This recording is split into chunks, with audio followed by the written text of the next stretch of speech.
Do we have time for questions, Tom? Or not? A few? Yeah.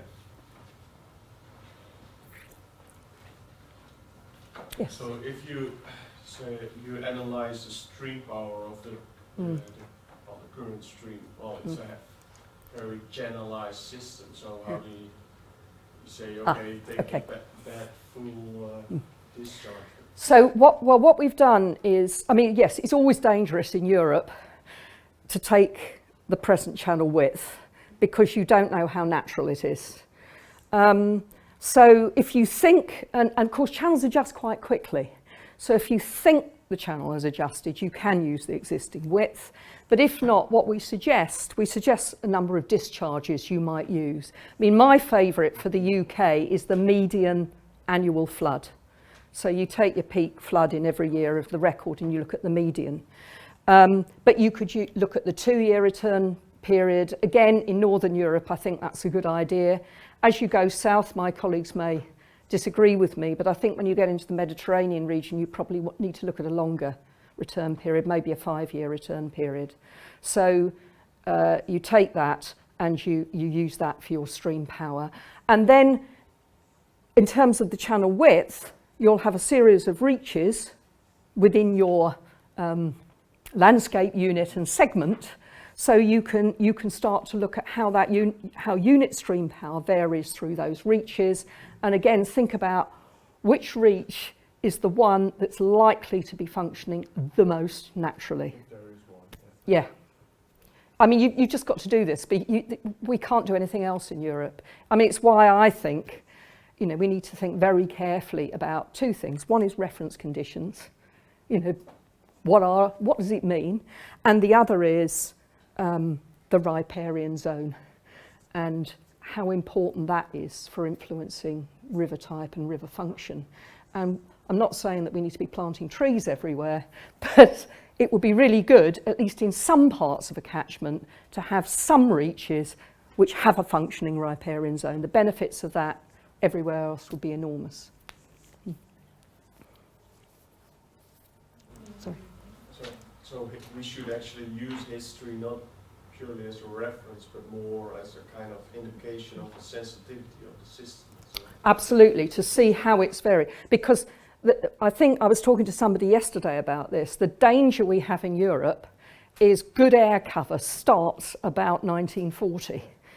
And in 1940, the agriculture within Europe was very widespread because we were all trying to produce our own food. I mean, certainly in the UK, because before that we'd imported a lot of it. Suddenly we had to produce our own food.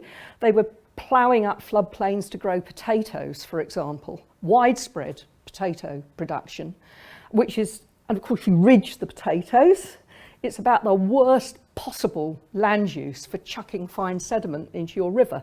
So you don't want to use 1940-45 as a reference condition, but you can look at it in terms of dynamics since, what's been the consequences, and then think about, well, if we continue to reduce sediment supply back to more natural levels, what might happen? And that's in a way a reference. It's an imaginary expert judgment reference.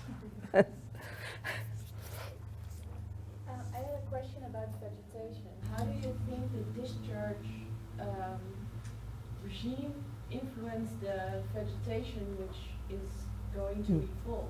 Yeah, I mean, this is my research area. Yeah. And if you stay on for the conference, that's what I'm going to be talking about. But basically, as you go, if you're in a humid area, right, so with lack of disturbance, you're going to get loads of vegetation. Let's start. What does that criterion?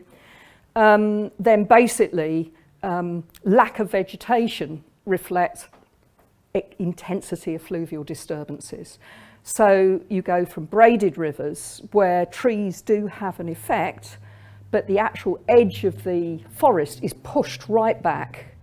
You might get a patch on the top of a high bar, but basically it's pushed back from the low flow channel. And then as you go down and down and down in your energy, so the riparian vegetation encroaches because it can resist the disturbances more easily.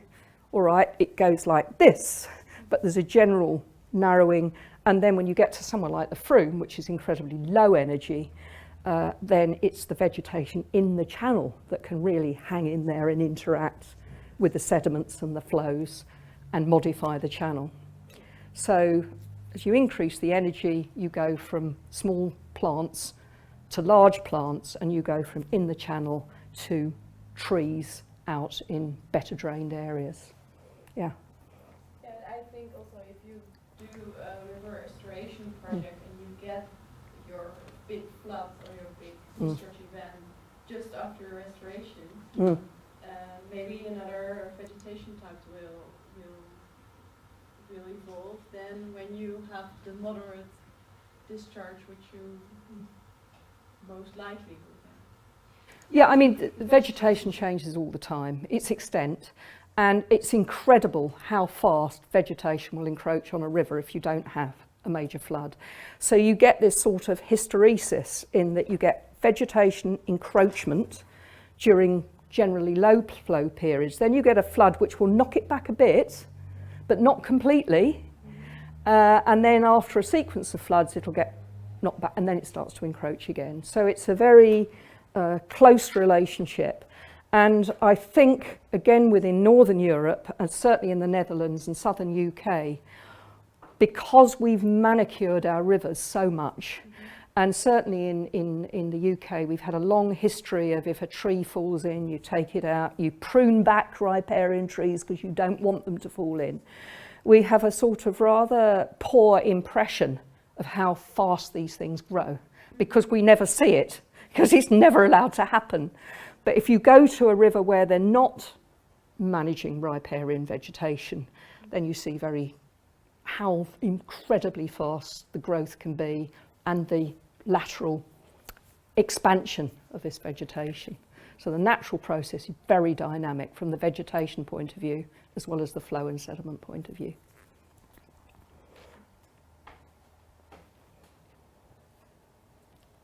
In my opinion, it could be quite hard to estimate reference conditions, for example, for mountains, rivers, or for mountains, rivers, because of effects of afforestation or deforestation and sediment supply and the relaxing time of the rivers.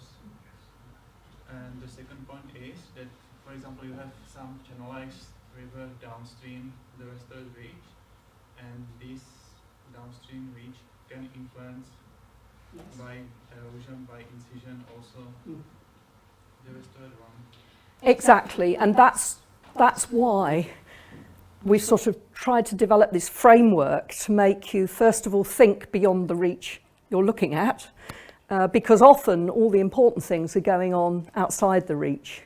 And also to say that clearly we want to work with the river and to reinstate natural processes as far as we can, because the more natural the processes, the more sustainable our restoration is going to be.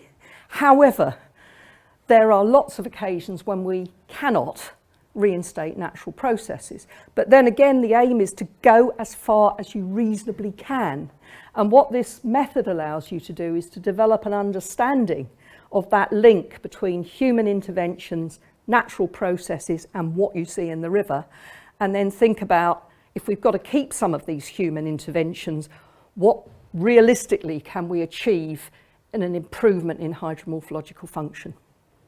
You know, and I talk about riparian zones. We can't have riparian zones through cities, but we can have them elsewhere, you know. So again, it's thinking on a catchment-wide basis and understanding this sort of connectivity and the way that the connectivity cascades through time, so that reaches down here will respond decades later to changes up here. And the lower the energy of your river, the more decades it takes, as seen on the River Froome, where we're still seeing this sediment coming through from 50 or 60 years ago. Thank you.